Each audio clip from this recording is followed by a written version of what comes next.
दूसरी प्रेरणा है वो ये है, ठीक है ना, तो जिनके कारण आपको ये जो बहुत किसी हमारे मित्र ने अभी इशारा किया था इस बात का कि भाई घर में ठीक ठाक रहता होगा तभी कुछ ठीक हो पाता है, तो ये 100% सही बात कि घर में ये ज्यादा टेंशन नहीं देती है, मतलब थोड़ा बहुत तो देती हो अगर ना दिया जाए तो काम नहीं चल पाएगा। मैंने आपको महिला दिवस में भी ये बात बताई थी, है ना, कि ये ज्यादा टेंशन नहीं देती है, तो बड़ा शांत मन से मैं आता हूँ। अगर मान लो ये झगड़ा करके भेजेगी तो आपसे झगड़ा करना पड़ेगा, मुझे हिसाब बराबर तो करना था,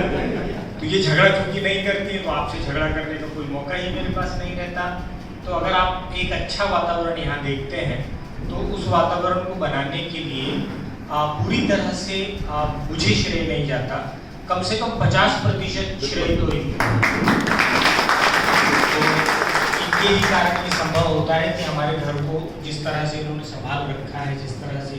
इन्होंने व्यवस्था बना रखी है कि कोई हमको चिंता करने की आवश्यकता ही नहीं रहती, कोई बिल्कुल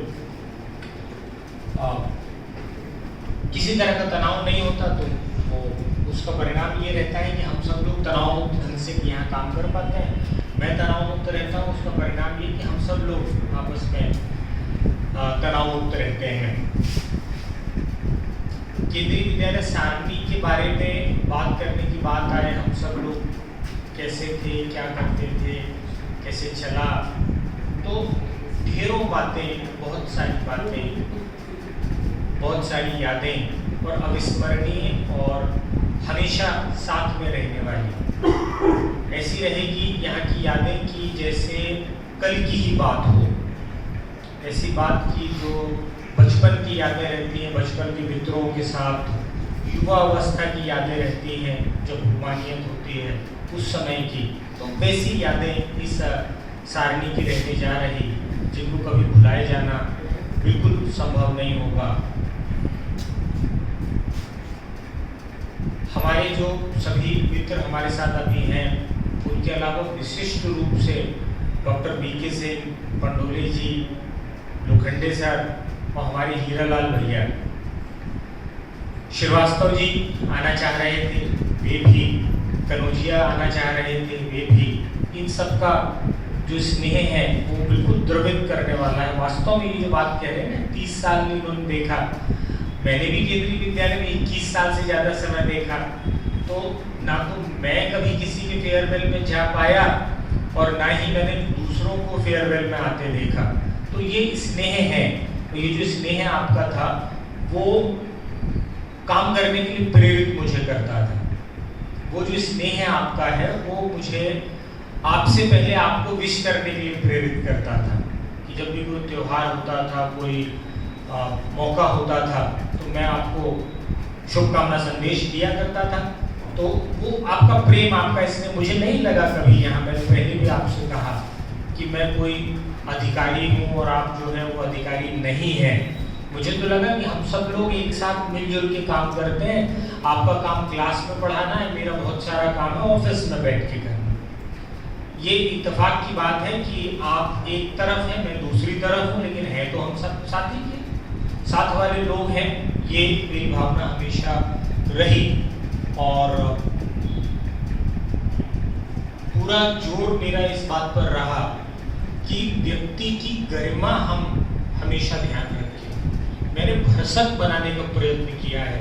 कि एक इंसान की जो गरिमा होती है, एक व्यक्ति की जो गरिमा होती है, वो हो सकता है कि हमारे विद्यालय की सुरक्षा करने वाले व्यक्ति हों, हो सकता है कि हमारे विद्यालय की सफाई करने वाली माता जी हों, हो सकता है कि हमारे पेड़ पौधों की देखभाल करने वाले व्यक्ति हों, लेकिन उनकी भी उतनी ही गरिमा है जितनी गरिमा हमारे PGTs की है, प्राइमरी टीचर की है, TGT की है, प्रिंसिपल की है।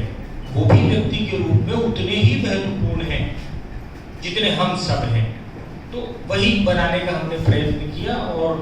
उस प्रयत्न के फलस्वरूप हमारा जो वातावरण आप देखते हैं वो आपको अच्छा दिखाई देता है। हमने इस बात की पूरी कोशिश हमेशा करी कि कभी किसी को गलती से भी छोटेपन का एहसास ना हो जाए।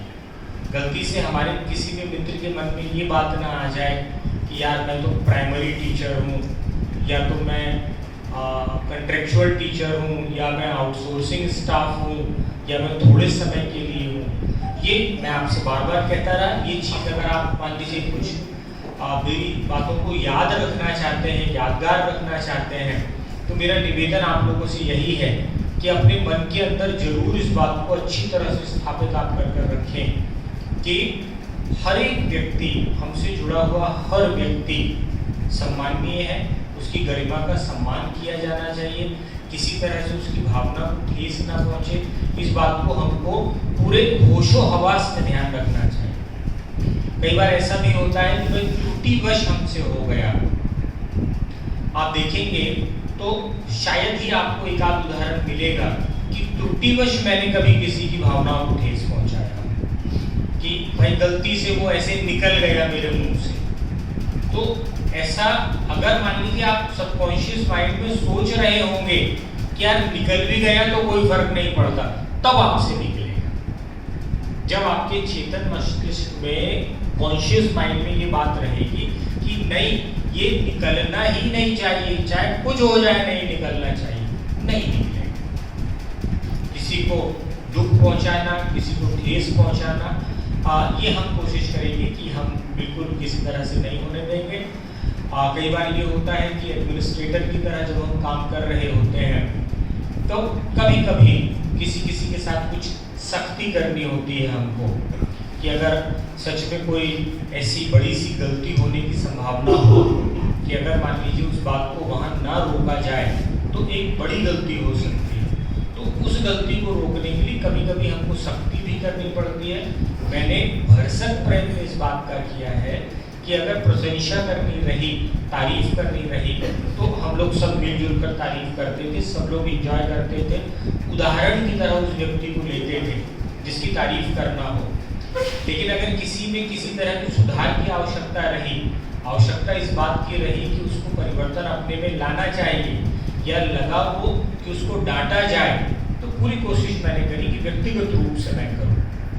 और शायद ही आप में से कोई जानता हो कि किसी किसी को मैंने डांटा है, वो इंडिविजुअली जानते होंगे कि उनको मैंने डांटा है, लेकिन उनके अलावा अगर उन्होंने ना बताया